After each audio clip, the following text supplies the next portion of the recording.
Good morning po, mga lingkod ng Panginoon. Maaari ko po bang anyayahan ang lahat para po sa pasimula ng ating pananambahan? Tayo po'y magsitayo. Tayo po'y maging handa para sa pagpupuri at pagsamba sa ating Diyos na buhay. Muli po, binabati ko po ang lahat at batiin niyo rin po ang bawat isang katabi ninyo ng isang maganda at mapagpalang umaga.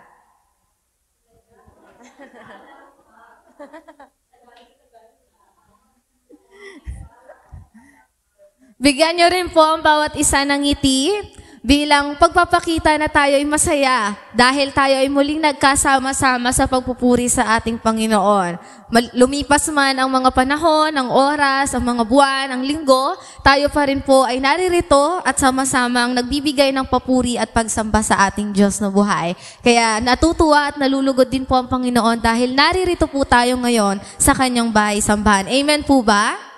Amen. Sabi nga po niya sa kanyang salita, dahil tayo ay naririto, mula sa Ezra 3 verse 11, and they sang responsibly, praising and giving thanks to the Lord, for He is good, for His mercy endures forever toward Israel. Then all the people shouted with a great shout, when they praised the Lord because the foundation of the house of the Lord was laid. Tayong mga lingkod niya ay sisigaw sa kanyang pangalan na may pagpupuri, pagluwalhati, pagdakila sa tanging pangalan ng ating Panginoon. Dahil siya lamang ang karapat-dapat na isigaw, karapat-dapat na purihin sa ating buhay. Amen po ba? We are free to run, we are free to dance, we are free to live for God's name. Amen po ba? Tayo po ay magbigay ng papuri at pagsamba sa araw nito. Tayo po ay manalangin. Heavenly Father, we thank you for this day, Lord God. Salamat, Lord God, sa bagong umaga na ikaw ay kapiling at kasama namin, Panginoon. Naniniwala kami, Lord God, na patuloy mo kaming pagpapalain, ibubuhos mo ang pagpapala, ang iyong kabutihan, ang mga blessing, Lord God, sa buhay namin. Naniniwala kaming hindi mo kami pababayaan kailanman. Mula noon hanggang ngayon, Panginoon, naniniwala kami na sa pangako mo, Panginoon, ay patuloy mo itong tutuparin sa aming mga lingkod mo. Maraming salamat, Lord God, dahil muli ay naririto kami, nagpapatuloy, sumasamba, nagpupuri sa tanging pangalan mo, Diyos na buhay. Walang makakapigil, walang makahahadlang, Panginoon, sa pagpupuri ng mga lingkod mo, sa tanging pangalan mo, O Lord God. Patuloy mo kaming samahan sa lahat ng mga tinatahak namin sa buhay, sa mga goal o dreams namin, Panginoon, sa buhay. Naniniwala kami kapag ikaw ang kasama namin, Panginoon, magtatagumpay kami, Panginoon. Maglalago ang aming pananampalataya, lalago ang aming pamumuhay, lalago kami, Panginoon, sa mga negosyo, sa mga pinagkakakitaan namin, Lord God, nang dahil sa iyo, Panginoon. Patuloy mo nga kami, Lord God, na kalilapin, Panginoon, sa araw-araw, Lord God. Lord, patuloy kaming pa rin nagpapasalamat sa pagpapagaling mo sa aming mga sakit, karamdaman, Panginoon, at naniniwala kami, Lord God, hindi ito magtatagal. Ito ay pagagalingin mo, ito ay papawiin mo sa tanging pangalan mo, O Lord God. Patuloy mo kaming palakasin ang aming pangangatawan at patuloy, Lord God, na kami ay maging malusog, Panginoon, sa araw-araw upang hindi kami mahadlangan, Panginoon, sa tunay na pagpupuri at pagsamba sa iyo. Nawangin, Panginoon, mag-init kami sa pagpupuri at pagsamba, Lord God. Wala, Panginoon, makapagpawi ng init at apoy, Panginoon, ng pag-aalab, Panginoon, ng pagpupuri sa iyo. Patuloy kaming mag-iinit sa iyo, Lord God. Kaya, Lord, sa araw nito, kami ay patuloy na aawit, sasamba, tutugtog, Panginoon, ibibigay namin ang mga talento namin, ibibigay namin yung best namin para sa iyo, Lord God. Samahan mo kami, Lord God, at sa iyo namin ibinabalik ito, Lord God, sa tanging pangalan mo lamang, o aming Panginoong Jesucristo. Amen. Muli, tayo po ay malaya sa presensya ng ating Panginoon. Tayo po ay malaya tumakbo, sumayaw, at magbigay ng malakas na palakpak sa ating Panginoon. Amen po? Ibigay nga po natin ng malakas na palakpak sa ating Panginoon. Hallelujah! Sa patuloy na pagsasamba, sa tunay na pagsamba, hindi natin tinitignan ang mga boses ng bawat isa. Ang mensahe mula sa awit, yun lamang ang ating ipagkakaisipan sa araw nito. Hallelujah!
kami magpupuri sa iyo, Panginoon.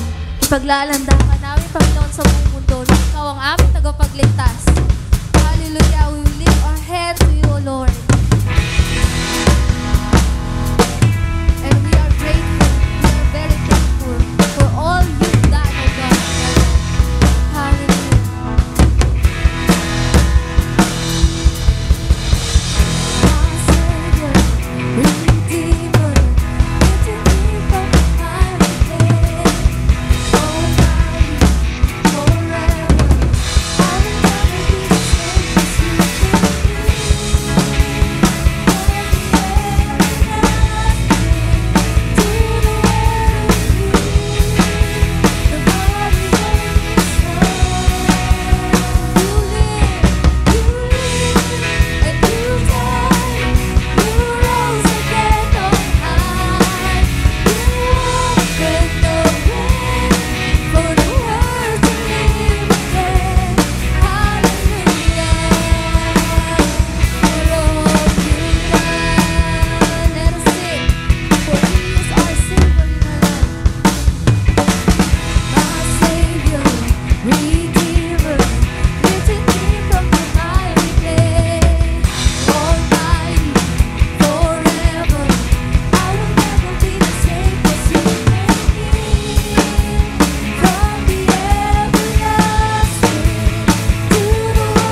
ating Panginoon. Muli nating alalahanin kung paano niya tayo pinagpala sa buhay natin, sa araw-araw. Hallelujah. We thank you for all you've done, O God. Patuloy naming itinataas ang iyong pangalan. Patuloy naming aalalahanin, Lord God, na kami iniligtas mo sa kapahamakan. Iniligtas mo sa kamatayan, Panginoon. Patuloy kaming magpapasalamat, Lord God. Dahil sa cross, Panginoon, ikaw ay napako para sa aming mga kasalanan, Lord God. Patuloy naming aalalahanin ang paghihirap po, Panginoon. At sa pag-aalaala na yun, Panginoon, patuloy kaming mananahan at mas nag-iinit pa, Panginoon, sa pagpupuri at pagsamba sa iyo, O God. Hallelujah. Lead us to the cross, O God.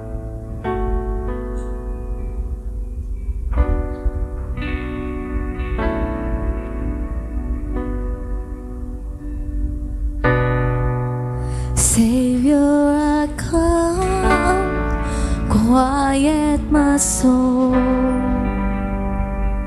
Remember,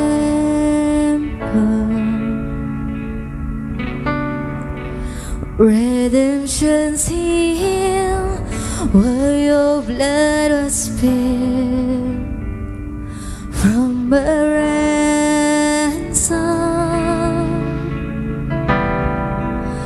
Everything I once held dear, I count it all as lost. Lead me to the cross where your love poured out. Bring me to my knees, Lord, I lay me down. Bring me on myself, I belong to you. Oh, lead me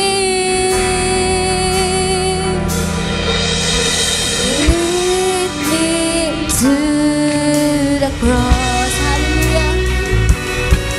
As you are as I, oh God, we believe in you. Hallelujah.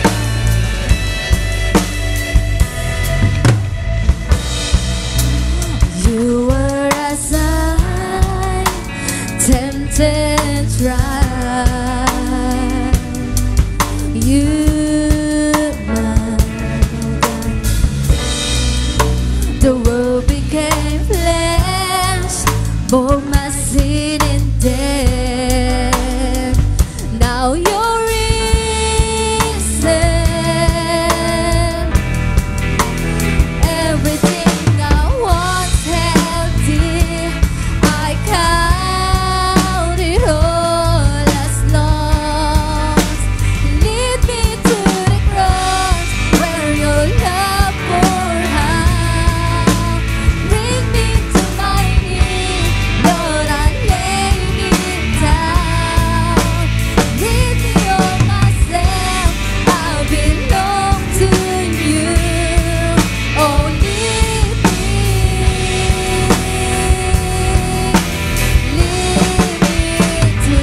your Holy Spirit, oh Jesus. Hallelujah.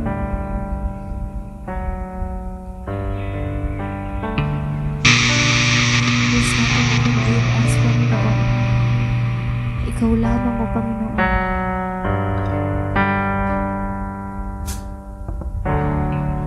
There's nothing more that will ever come close. Nothing can compare. You're one living hope. Your presence, Lord. I've tasted and seen of the sweetest of love, where my heart becomes free and my shame is undone.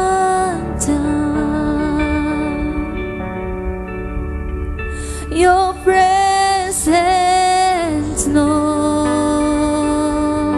will say, Holy Spirit, you are welcome here. Come flood this place and fill the atmosphere. Your glory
presence, Lord.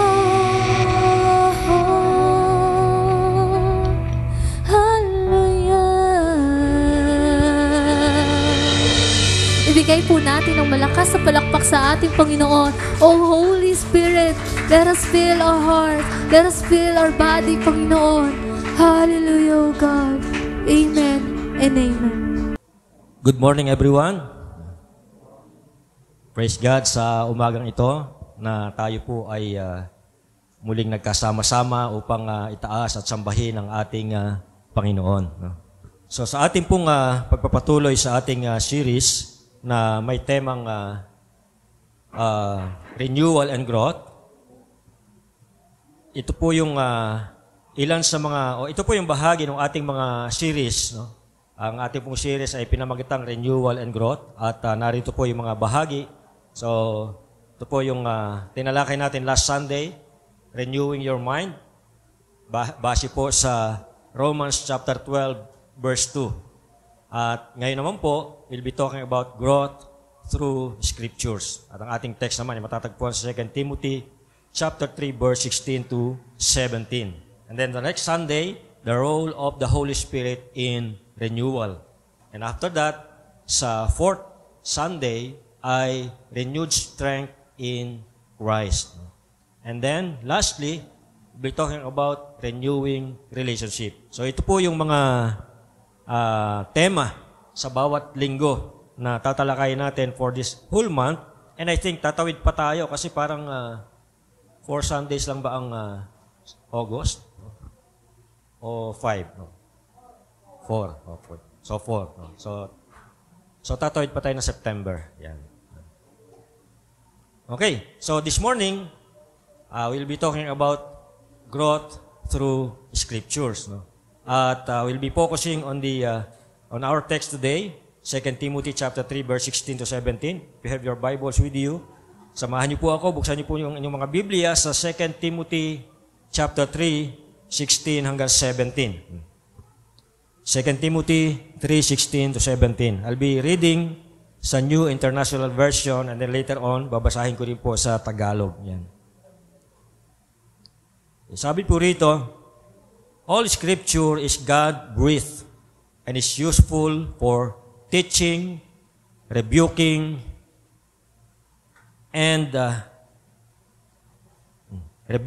correcting, and training in righteousness so that the servant of God may be thoroughly equipped for every good work.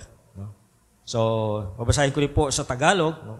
Para mas malinaw. No? Kasi minsan merong Tagalog na malalim, hindi natin masyadong maarok. No? Kaya binabasa ko rin sa English para mas maintindihan natin. No?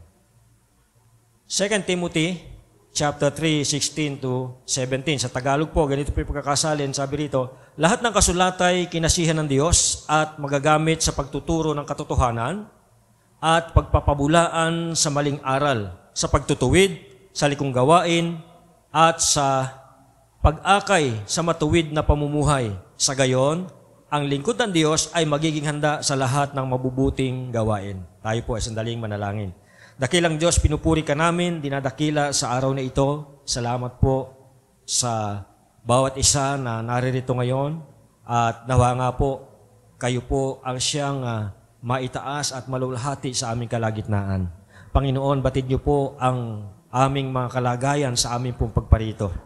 Alam niyo po ang nilalaman ng aming mga puso.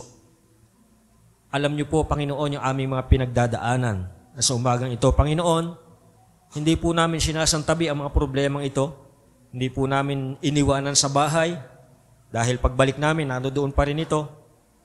Sa halip, Panginoon, nais po namin na ang lahat ng aming dinadala sa umagang ito ay isuko sa inyong paanan, Panginoon. Upang sa gayon, kung ito may mga problema, magkaroon ng solusyon. Kung ito may mga pangangailangan, magkaroon ng katugunan. Kung ito man ay panghihina sa aming spiritual na buhay, kami po'y makasumpong ng kalakasan, Panginoon. Kung ito man ay kagulumihanan sa inyong piling, Panginoon, kami po ay makasumpong ng kapayapaan. Panginoon, katagpuin niyo po ang bawat isa sa mga oras na ito. Pagpalain niyo po ang bawat isa at nawa nga po, magministeryo ako po. At anuman pong aming mga kabigatan sa umagang ito, nais po naming ipagkatiwala sa inyo, Panginoon. Sapagkat kayo lamang po ang siyang makapagbibigay sa amin at makapagdudulot ng tunay na kaginhawahan at kapahingahan at kapayapaan. Sapagkat ang sinasabi mo po sa inyong salita, kung kami po'y mga nabibigatan, kami po'y dumulog sa inyo, lumapit sa inyo, upang kami po'y makasumpong ng kapahingahan. Kung kami po'y napapagal at nabibigatan, Panginoon, kami po'y lumapit sa inyo, upang sa gayon, kami po'y inyong tulungan sa aming mga pasanin. Pagpalain niyo po ang inyong salita na aming pagbubulayan sa mga oras ito. Nawa nga po, kayo po ang malulhati at maitaas sa aming kalagitnaan. Kung ang dalangin, sa pangalan ni Jesus. Amen. Mga kapatid, sa umaga pong ito ay tatalakayin po natin, titingnan po natin ang mga bagay na maaaring maidulot sa atin ng salita ng Diyos. Ang mga bagay na maaaring gawin ng salita ng Diyos sa ating buhay. Okay? So una po, na maaaring magawa ng salita ng Diyos sa ating buhay ay meron po itong kapangyarihan para tayo po ay matulungan na lumago sa ating buhay spiritual. The power of God's Word in spiritual growth. So, sa pamagitan po ng salita ng Diyos ay tayo po'y maaaring lumago sa ating buhay spiritual. And again, ito po yung ating text. All Scripture is God-breathed and is useful for teaching, rebuking, correcting, and training in righteousness, so that the servant of God may be thoroughly equipped for every good work. Sabi doon sa Tagalog, sa verse 16, ang lahat ng kasulatan ay kinasihan ng Diyos. Ito pong katagang ito ay nagpapakita ng divine origin ng Biblia. Ito po ay hindi lang isang collection ng mga isinulat ng tao, kundi ito po ay kinasihan o inspired mismo ng Diyos. Bagamat ito pong Biblia, alam naman po natin na mga tao ang sumulat ito, pero ito po ay kinasihan ng Diyos. This is God-breathed. Ito po ay hiningihan ng Diyos at ito po ay buhay. Sabi nga po sa Biblia, ito pong kanya salita ay active, buhay. At ito po ay mas powerful pa kaysa sa tabak na magkabila ang talim. Now, dahil ito po ay inspired ng Diyos mismo, ito po ay na-preserve, iningatan, at nakarating sa kapanahunan natin ngayon. So, tingnan po natin kung ano nga ba kung paano nga ba nagsimula ang Biblia. The Bible is a collection of sacred texts and scriptures central to the Christian faith. Ito po ay mayroong dalawang major sections, yung pong Old Testament and New Testament. At ito pong pinagmulan ng Biblia, the origin spans over centuries, involving multiple authors. Marami pong mga authors ito. And kung di ako nagkakamali, more than 40 yung sumulat nitong buong Biblia. At ito po ay naisulat sa iba't ibang lengguwahe at iba't ibang mga historical context. So, unahin po natin yung Old Testament, yung composition and canonization. Okay? Ano-ano po ba yung mga books sa Old Testament? Of course, number one, yung tinatawag nating Torah or Pentateuch.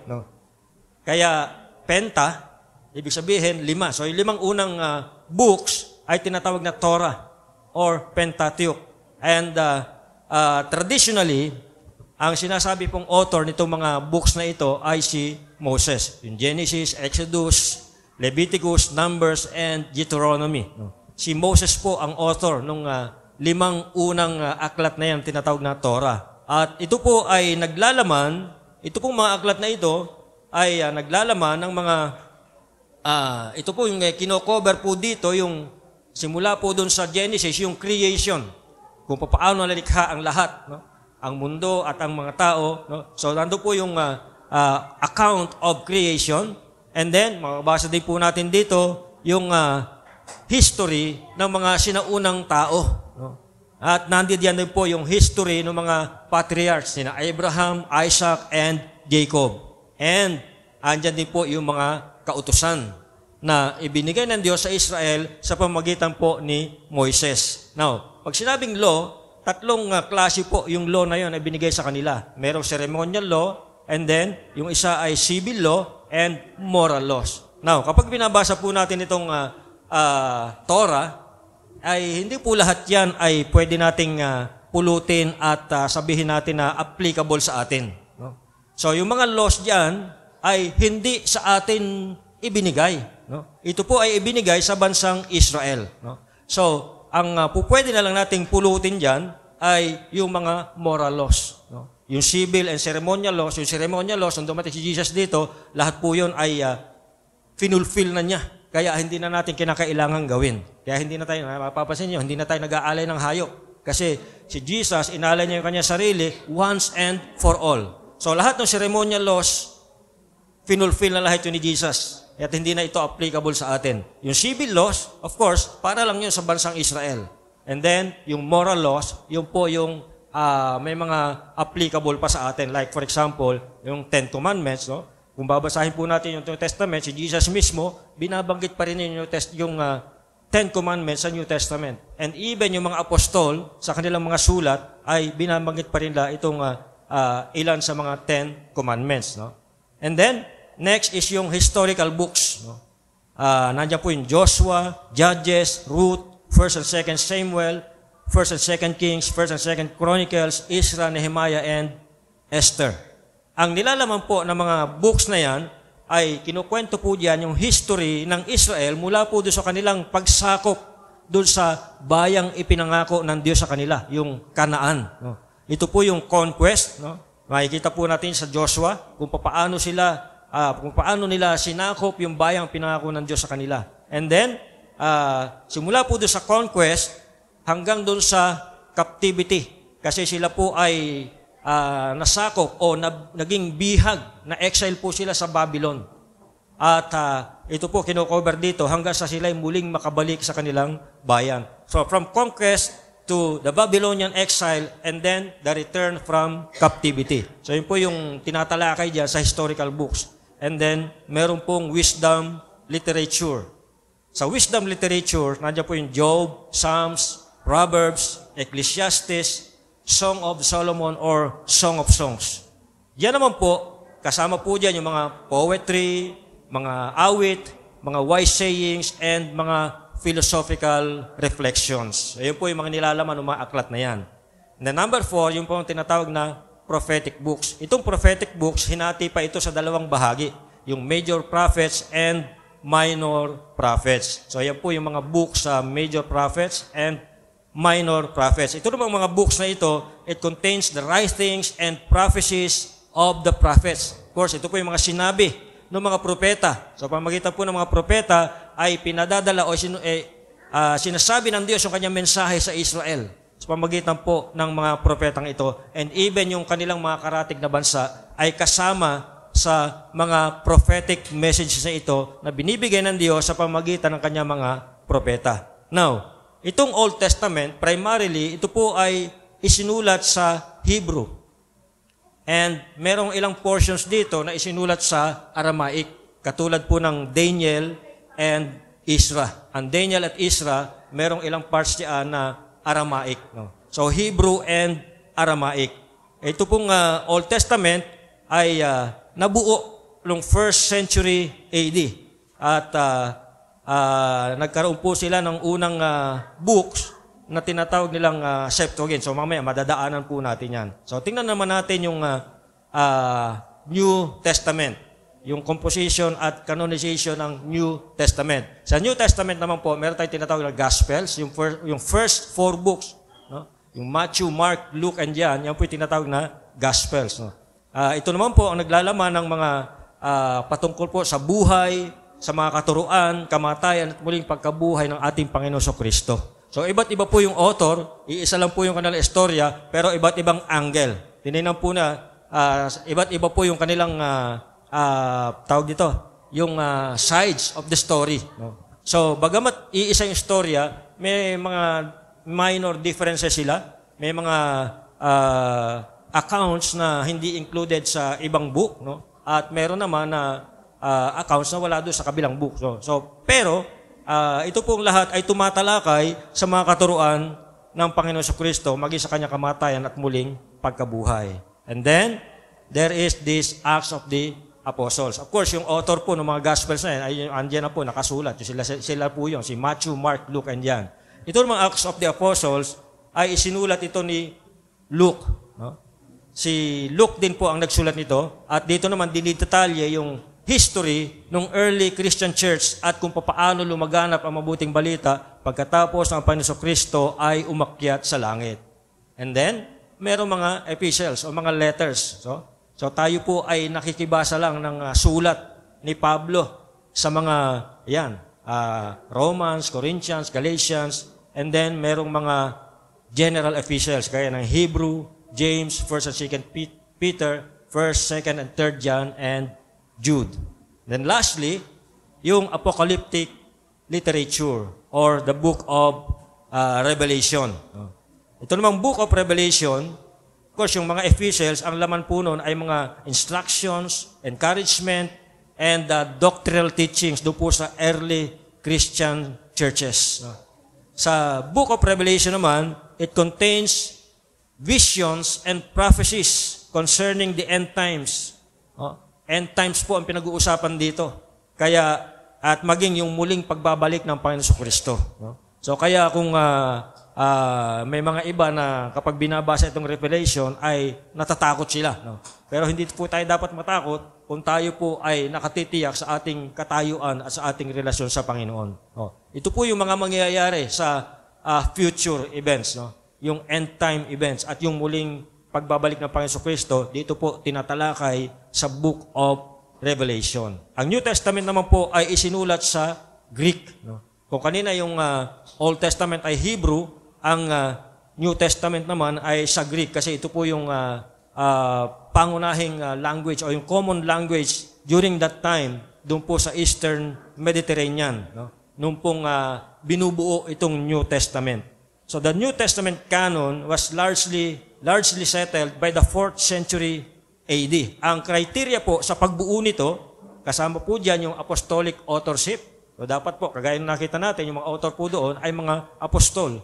And then, dapat po ay consistent itong kanilang isinulat sa mga Christian teaching at ito po ay widely accepted ng mga early Christian community. So yun po yung mga criteria. Dapat na author ay apostol.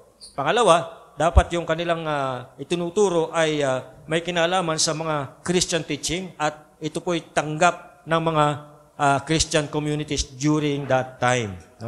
So, along the way, nagkaroon po ng mga translation and preservation. Kasi noon, wala pang Bible na kagaya ng hawak natin ngayon. Ang Bible nila noon ay isang malaking scroll. So, nasa scroll po, nakarolyo. Kung magbabasa ka, ilalatag mo yung rolyo ng scroll na yun. So, ngayon, napaka-convenient na sa panahon natin. So, may mga iba't ibang translation o pagkakasali na nangyari along the way. So, nandiyan, yung unang translation, yung pong Hebrew Bible, yung Old Testament, ay na-translate sa Greek. At ito po ay tinawag nilang Septuagint. Ito po ay nakumpleto ng mga Jewish scholars doon po sa Alexandria noong 3rd century BC. So, pagkatapos niyan, nagkaroon ng Latin Vulgate. Ito po naman, Latin Vulgate ay tinranslate ni Jerome noong late 4th century AD. At ito po yung naging standard Bible nila doon sa Western Christian churches sa loob ng maraming centuries. And then, later on, nagkaroon po ng mga English translation. Ano po yung kay Wycliffe Bible noong 1382, yung kay Tyndale noong 1526, and then noong 1611, nagkaroon ng King James Version. Mga kapatid, ang Biblia ay kalipunan ng mga kasulatan na na-preserve, iningatan, at iginalang sa loob ng ilang milenya. Sa pagkakabuo nito ay mayroong involved na divine inspiration. May mga taong sumulat ng mga ito sa ilalim ng impluensya ng Banal na Espiritu. At kasama rin dito yung mga historical processes. At kung saan ay makikita natin kung gaano kayaman o yung iba't ibang kaparaanan at yung mayamang pakikipag-usap ng Diyos sa tao. Maging ito man ay sa pamagitan ng sinaunang Hebrew Scrolls o ang Biblia o na nakikita natin ngayon. Ang salita ng Diyos o ang Biblia ay nagpapatuloy na siyang source ng spiritual guidance and growth ng mga Kristiyano sa buong mundo.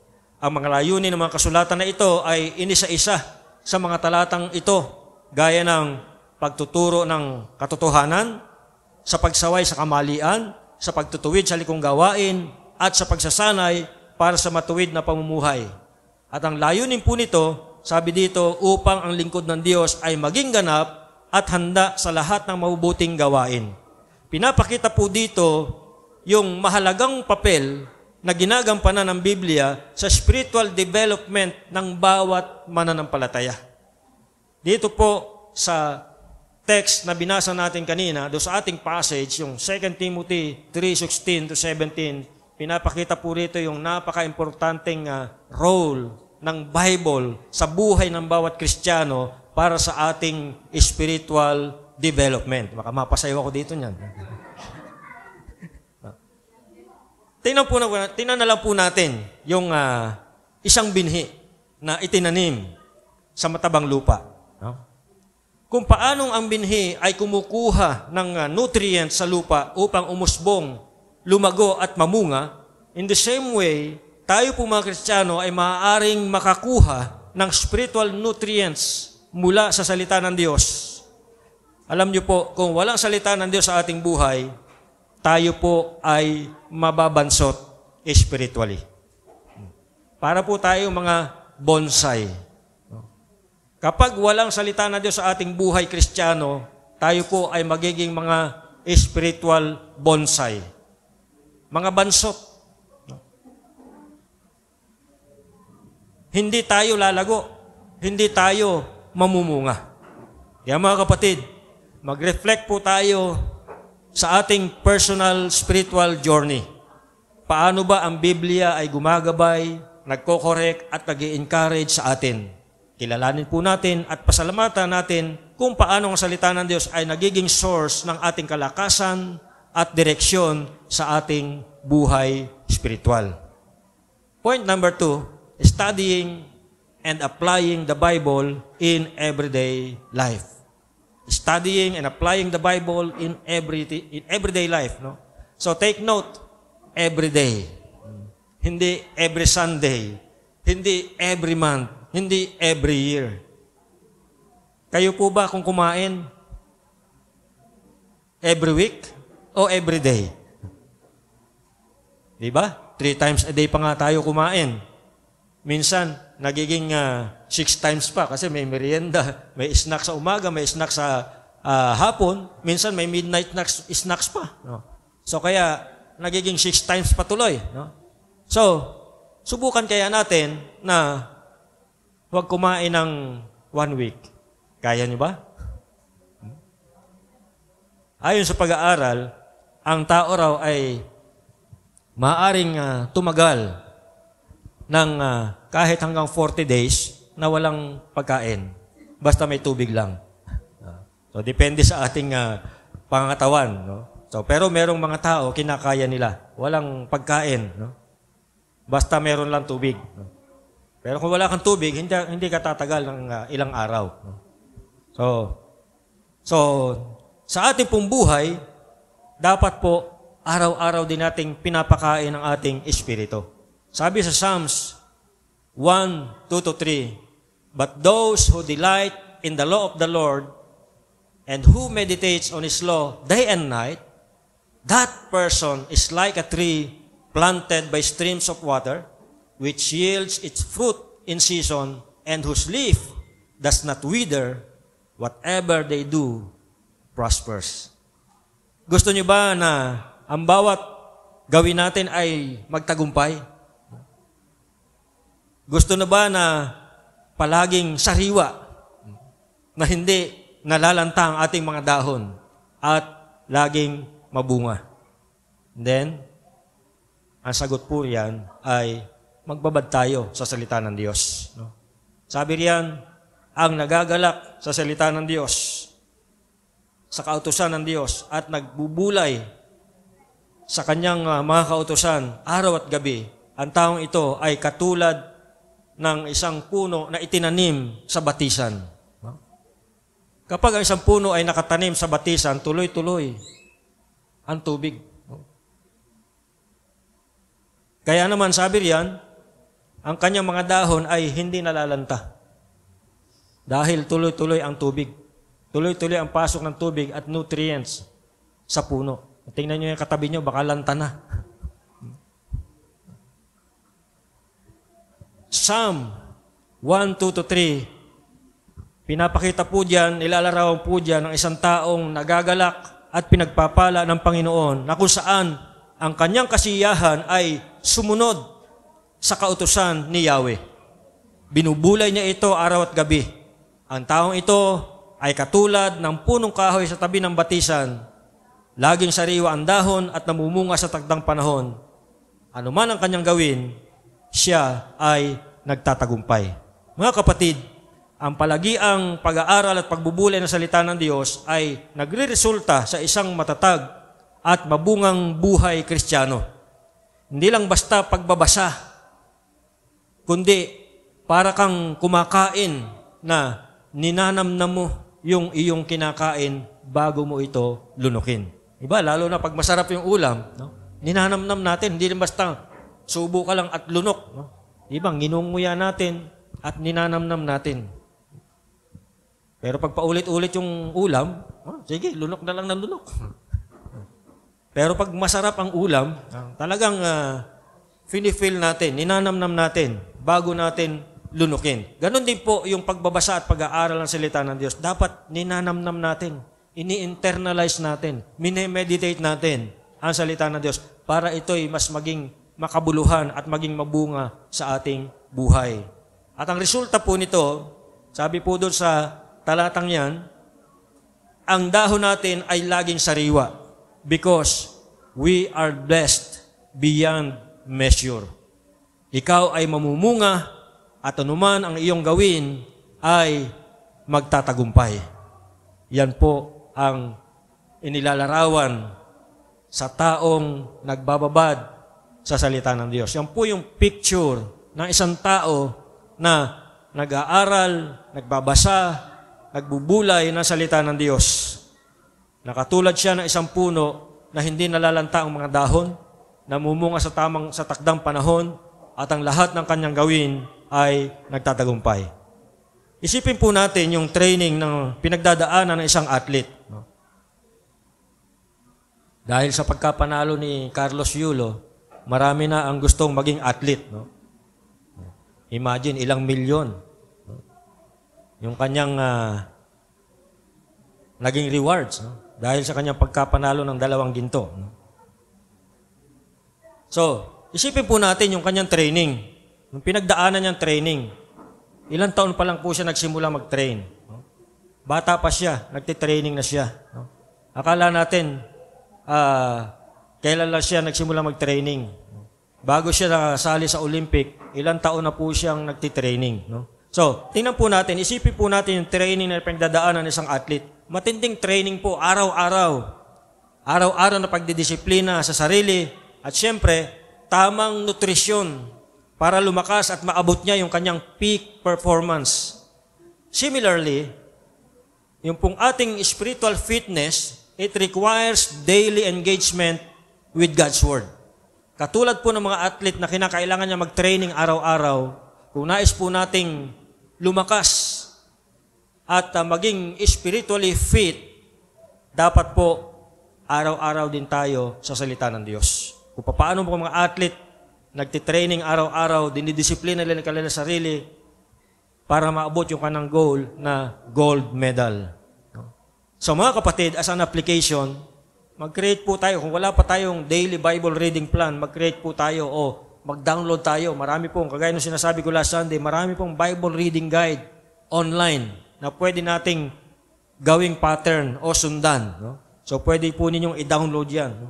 Gumapit po tayo ng mga study tools katulad ng mga commentaries. No? Noong pong bago nasunog itong church, meron akong commentary. Kaya lang, nasamang nasunog. Ganito po kakapal na book yun. At ito po ay pinagtyagang iserox nung friend ko. Kasi panggabi po siya. So habang naka-duty siya, sineserox niya yung commentary. So kaya, kasi hiniram ko lang yung commentary na yun. At kailangan ko isoli. So bago ko isoli, pinaserox ko sa kanya ng pinaserox. So ilang gabi niyang sinagayon. So kaya lang, unfortunately, nung nasunog, nakasama. Kasi nandyan lahat yung mga books ko noon. So kasamang nasunog nung nasunog itong church. So, para mas maintindihan po natin yung pag-aaral natin ng Biblia, pwede po tayong gumamit ng mga study tools, kagaya ng mga commentaries, mga concordance, at sa ating pong gadget, pwede natin pong downloadan yan mga Bible apps. Online na po lahat ngayon. Hindi mo na kailangan magkaroon ng librong ganito kakapal, kasi nandun na lahat online. Yung mga commentaries ay mga concordance, nandun na lahat. Makikita mo na. Mag-set aside po tayo ng dedicated time for reflection and prayer base po doon sa ating binasa. So, huwag po lang tayong magbabasa, kundi dapat meron din tayong reflection time and prayer. Ang pagbabasa po ng Biblia ay hindi ka lang parang nagbabasa ng pocketbook o para kang nagbabasa ng Wattpad. Ang pagbabasa po ng Biblia ay may kasamang reflection, meditation, and prayer. Para sa gayon, mas malayang makakapangusap ang Diyos sa atin at tayo rin ay makakapangusap sa Diyos sa pamamagitan ng prayer. So, two-way communication po yun. Lastly, testimonies of life changes through Scripture.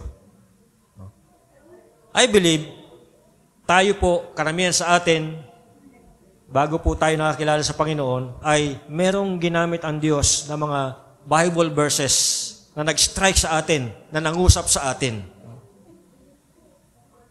Sa akin yung John 3:16.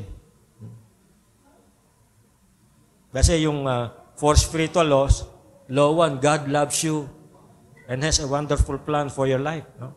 And then, John 3:16, for God so loved the world that He gave His only begotten Son. Pinersonalize ko po yung John 3:16.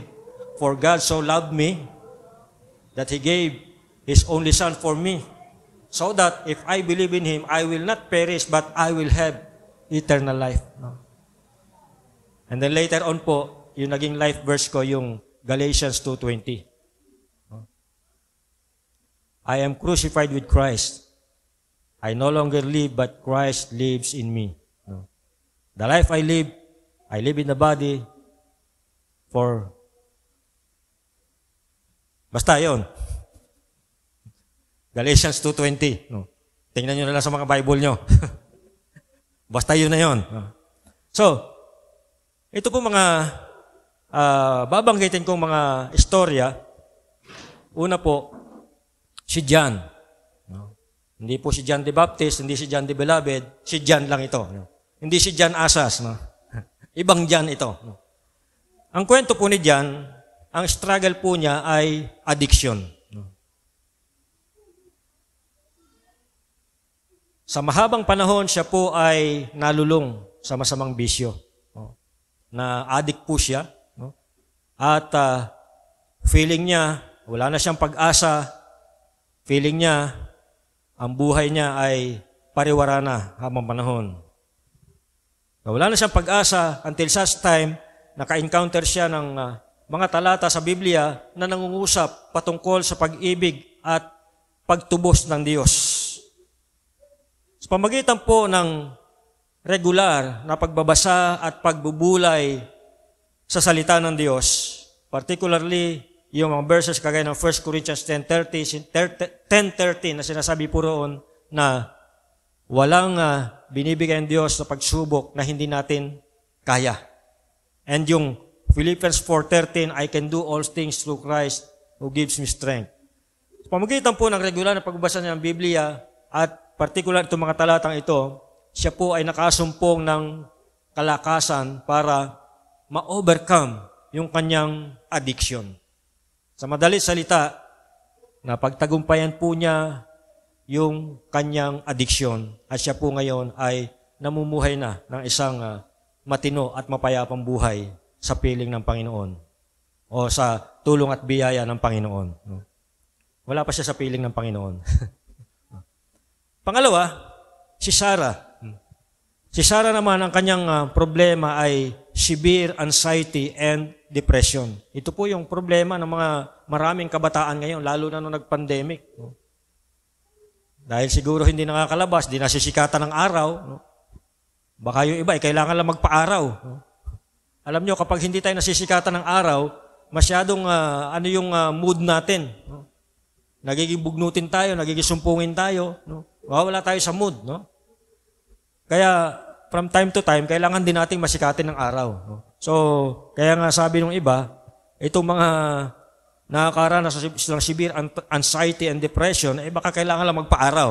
Pero hindi naman lahat ganon. That's not the case for all. Now, itong si Sarah, ito yung kanilang problema. Meron siyang severe anxiety and depression. But, sa pamagitan po ng salita ng Diyos, kagaya ng Psalm 34:18, sabi po roon, "The Lord is close to the brokenhearted and saves those who are crushed in spirit." Sa pamagitan po ng pagbabasa niya ng salita ng Diyos, consistent prayer, Bible study, at sa pamagitan ng suporta ng kanyang mga churchmates sa kanya, itong si Sarah ay naka-experience ng emotional healing. At ngayon po, siya po ay tumutulong sa mga ibang tao na sila rin ay makasumpong ng pag-asa sa pamamagitan ng salita ng Diyos. Ang mag-asawang si Mark at si Emily, maghihiwalay na sila. Malapit na silang maghiwalay. Nagsimula silang magbasa ng Biblia na magkasama. Sa pamamagitan po ng salita ng Diyos, nangusap ang Diyos sa kanila. Nabasa po nilang Ephesians 4:32, sabi doon, "Be kind and compassionate to one another, forgiving each other, just as in Christ God forgave you." Habang ina-apply po nila yung mga biblical principles of forgiveness and love, yung kanila pong relasyon ay na-restore. So, hindi na po sila natuloy maghiwalay. Dahil in-apply po nila yung mga nababasa po nila sa Biblia. At dahil dito, yung kanilang pagsasama ay na-restore at lalong lumakas at tumibay yung kanilang pagsasama. So, hindi na po nila iniisip ngayon ang maghiwalay. Ang hinihiwalay na lang nila ngayon, yung puti sa dikolor. Lastly, last two pala, si Lisa. Si Lisa, ang problema naman niya ay ang kanyang future. Uncertainty. Hindi siya, pinoproblema niya yung future. Ito yung problema natin madalas Wala pa, pinoproblema na natin. Ano kaya ulam natin bukas? Hindi pa problema, pinoproblema na.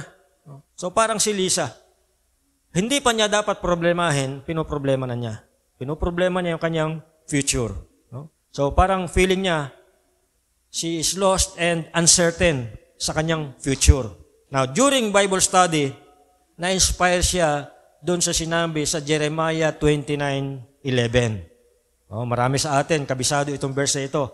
"For I know the plans I have for you, declares the Lord. Plans to prosper you and not to harm you. Plans to give you hope and a future." Itong verse na ito, nagbigay sa kanya ng confidence. At dahil dito, pinursu niya yung kanyang career sa social work, na kung saan siya ngayon ay nagtatrabaho para tumulong na ang ibang mga tao ay makasumpong ng pag-asa at direksyon sa kanilang buhay. Last na lang na kwento, si David.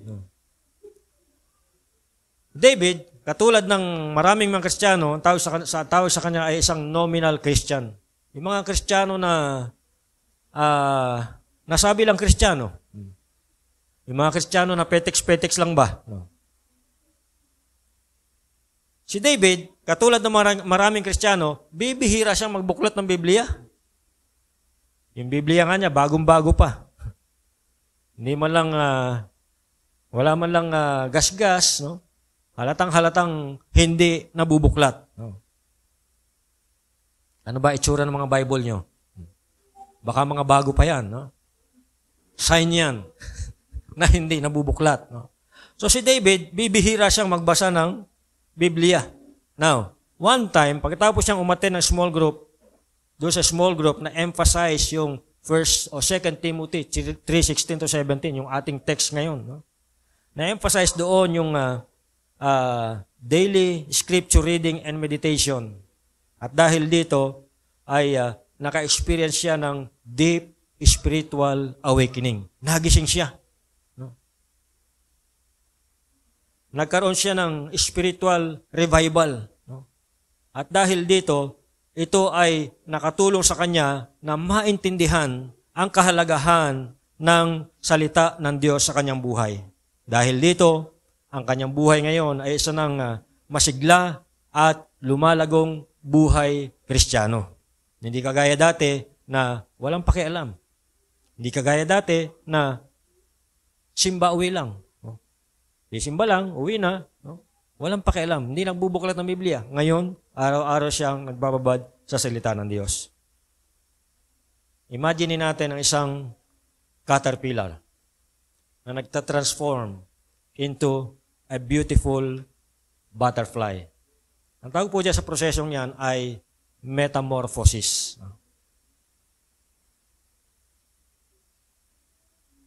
Think of a caterpillar transforming into a butterfly.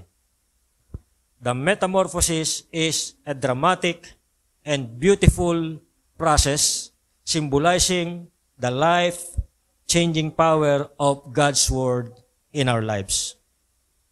Katulad ng isang pangit na uod, siya po ay na-transform. No? So tingnan niyo yung proseso, bago siya naging isang magandang butterfly, nagsimula sa isang pangit na uod. No? Katulad ng isang pangit na uod na na-transform sa isang magandang paru-paro, ang salita ng Diyos ay maaaring magdulot ng malaking pagbabago sa ating buhay.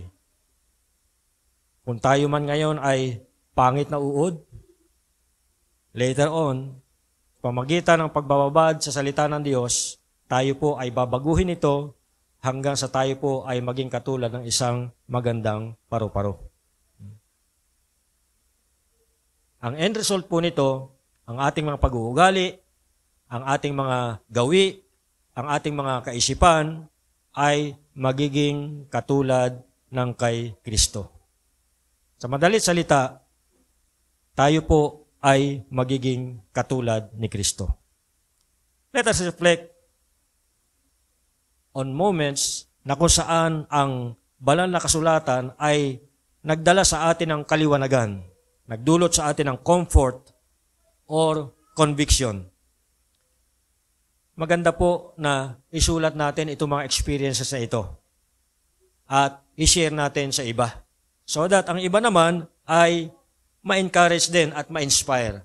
Sana sa susunod na linggo, merong magbibigay ng kanyang testimony kung papaano ang salita ng Diyos ay nangusap sa kanya at kumilos ang Diyos sa kanyang buhay. Mag-reflect po tayo. Alalahanin natin at sulat natin at next Sunday, sana merong isa o dalawa o tatlo na mag-testimony patungkol sa pagkilos ng Diyos sa kanyang buhay.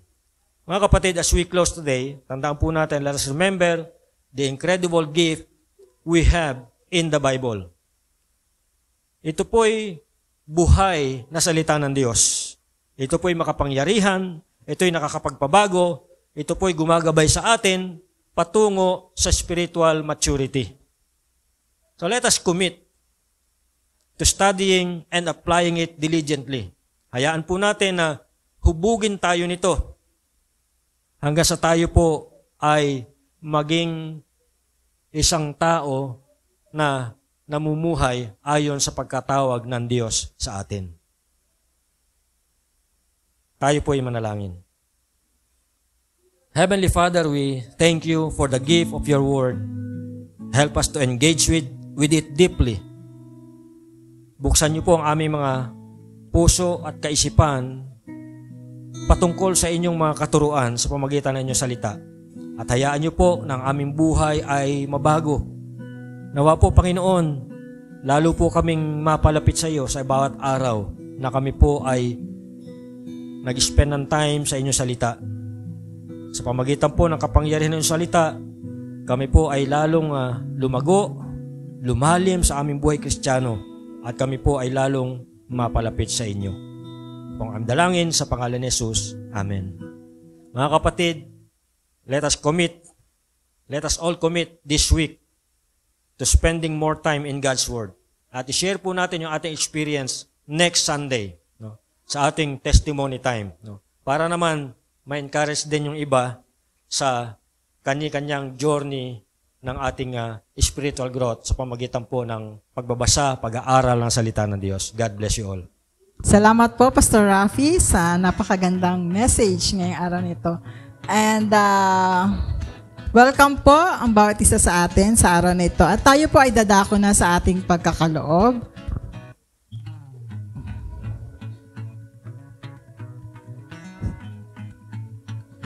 Let's open up our Bible to the book of Proverbs, chapter 3, verse 9. Sabi po rito, honor the Lord with your possessions and with the first fruits of all your increase. And with the first fruits of your increase. And so your barns will be filled with plenty and your vats will overflow with new wine. So makikita po natin dito na kapag po tayo nagbibigay sa ating Panginoon, ito po yung action natin, no, para i-honor natin ang ating Panginoon. So, in the same way din po, kapag ito rin po yung ating pasasalamat sa ating Panginoon, ino-honor natin siya sa pamamagitan ng ating pagbibigay sa Kanya, no. Hindi lamang po ang ating mga finances, but also yung ating sarili, time at ang ating buhay para sa Kanya, ibibigay din natin sa ating Panginoon. So, sabi rito, He will supply all our needs by His riches and glory by Christ Jesus. And the least we can do is honor Him with the first fruits of our increase. And yun po, no? So your barns will be filled with plenty and your vats will overflow with new wine. So nakaka-amaze po, no, na kapag ino-honor natin siya sa pamamagitan ng ating finances at nagiging tapat tayo sa Kanya, bine-bless tayo ng Panginoon financially. So ngayon po, let us honor our God sa pamamagitan po ng ating tithes and offering. Pwede na po tayo magkaloob sa Kanya. One of the best ways that we can prove that we love the Lord is by giving. Amen. So we're going to sing a song about giving, and it's got some hand motions, and I want you to join with me, okay? Will you do that? Here we go. Watch me. Give, and it will come back to you. Good measure, pressed down, shaken together, and running over. Give, and it will come back to you. When you give to the Lord. Help me out now. Here we go. Give, and it will come back to you. Good measure, pressed down, shaken together, and running over.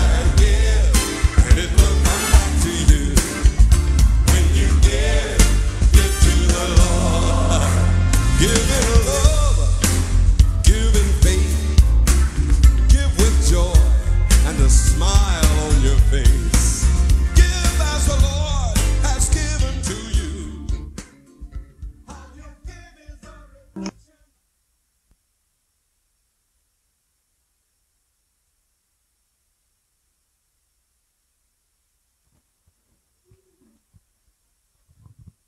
Let us pray. Dakilang Diyos na makapangyarihan sa lahat, kami po ay nagpapasalamat at nagpupuri sa inyo sa araw na ito, Panginoon.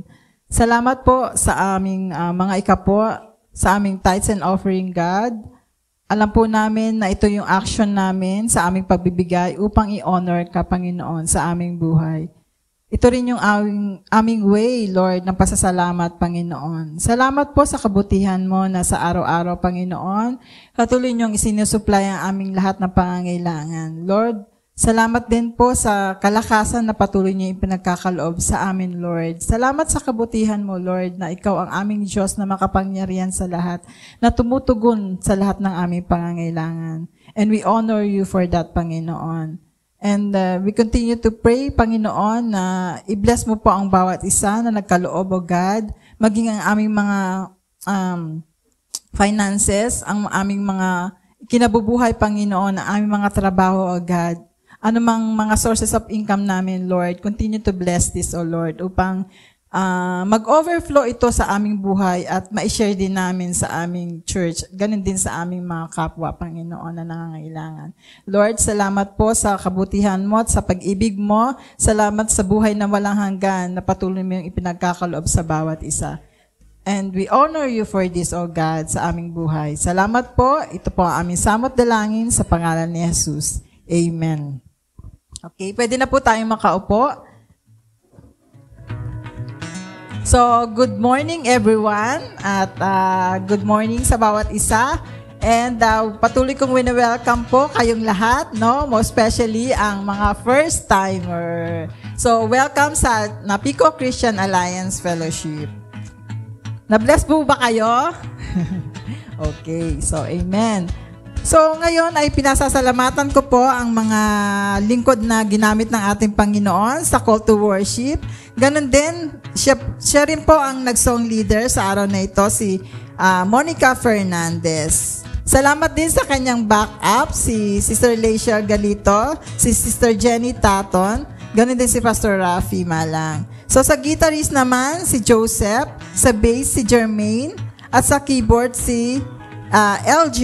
Ganun din sa ating drummer, si Pastor Vlad Venus. So, salamat po sa inyo sa pagpapagal sa ating Panginoon sa pangunguna sa ating praise and worship team. And then, next, ang ating church activities po, every Wednesday po, 8 p.m., ang ating prayer meeting. So, wag po natin kalilimutan, no? Every Wednesday at 8 p.m. Sama-sama po tayong dumulog sa ating Diyos sa pamamagitan po ng pananalangin. And then, every Saturday, 5 p.m. ang ating Youth Connect sa pangunguna po ng ating Pastor Vlad and ating si Kathy, Sister Kathy sa mga girls naman. And then, Children's Sunday School every Sunday, 3 p.m. mamaya po to para sa mga bata naman. At salamat din sa mga teachers na tumutulong sa atin para magturo sa ating mga bata, no? Last Sunday, ang nagturo po ay si Jenny Rose. Yan. And then, salamat din sa mga nag-sponsor sa ating gawain para sa ating children. Malaking tulong po ito na ma-encourage ang ating mga bata sa pamamagitan ng pag-feed sa kanila noon sa pagkain. So, salamat kay Jonel na nag-sponsor last Sunday. Ngayon naman po, mamaya ang ating sponsor ay si Sister Mansuet Miguel. Yan. So, 3 o'clock po ang mga bata, papuntahin po natin dito mamaya. Okay. Next naman, ang ating Marriage and Family Life Seminar. Magkakaroon po tayo nito sa Saturday po at 8 a.m. hanggang 3 p.m. Sa August 17 na po ito, sa Sabado. So, ang speaker natin ay si DMS Reverend Noel Erese, ang ating District Ministry Supervisor. Meron po tayong registration fee na 300 pesos per couple na po ito. So, ang venue ay sa Cells Alive Christian Fellowship. So, wag po natin kalimutan, lahat po na mga couples, yan. Invited po tayong lahat para dito. So, makakatulong po ito sa ating relationship bilang mag-asawa. So, sana po ay maka-attend lahat ang mga couples. So, happy birthday and belated happy birthday sa lahat po ng nag-birthday. last week si Pastor Alfred Mendoza and Kuya Benji Soriano. Ngayon naman pong August 17, si Jo Marie Aliga. So, happy birthday ngayong week si Jo Marie. So, yun lamang po ang aking announcement at balik ko na po kay Pastor Rafi Malang. Tayo po ay muling sama-sama sa pananalangin.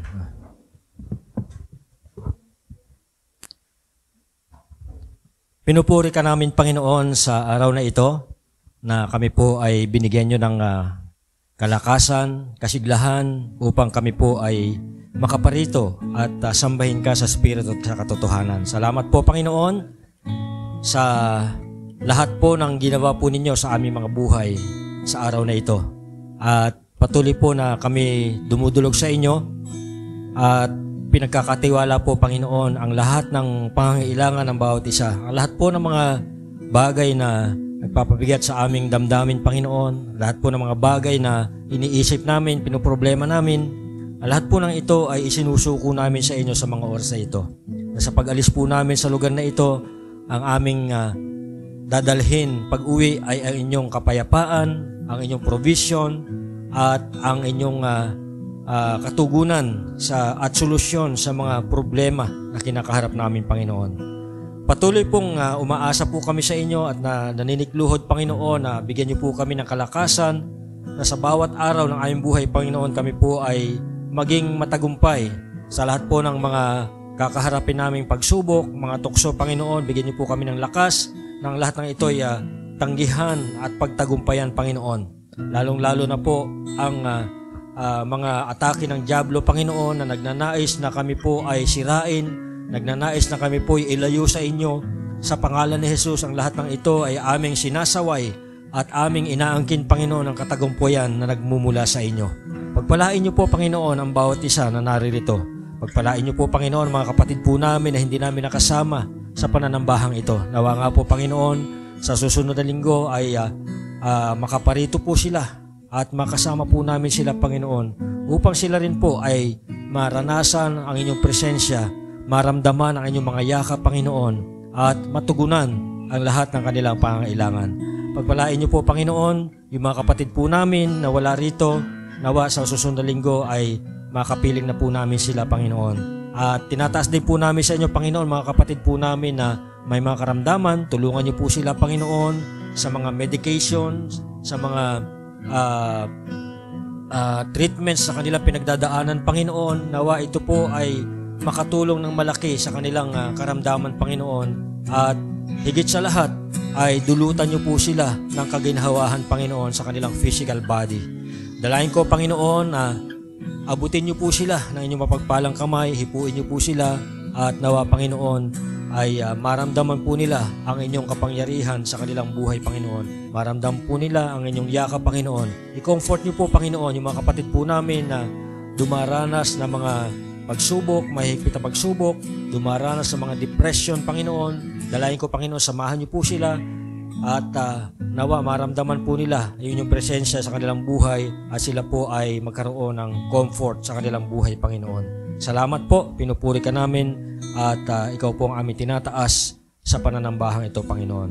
Sa Kanya na makapag-iingat sa inyo upang hindi kayo magkasala at makapag-aharas sa inyo ng walang kapintasan at may malaking kagalakan sa Kanyang kalulatian. Sa isang Diyos na ating tagapagligtas sa pamagitan ng ating Panginoon Kristo. Sa Kanya ang kapurihan, karangalan, kadakilaan at kapangyarihan mula pa noong una, ngayon at magpakailanman. Amen. Amen. Amen.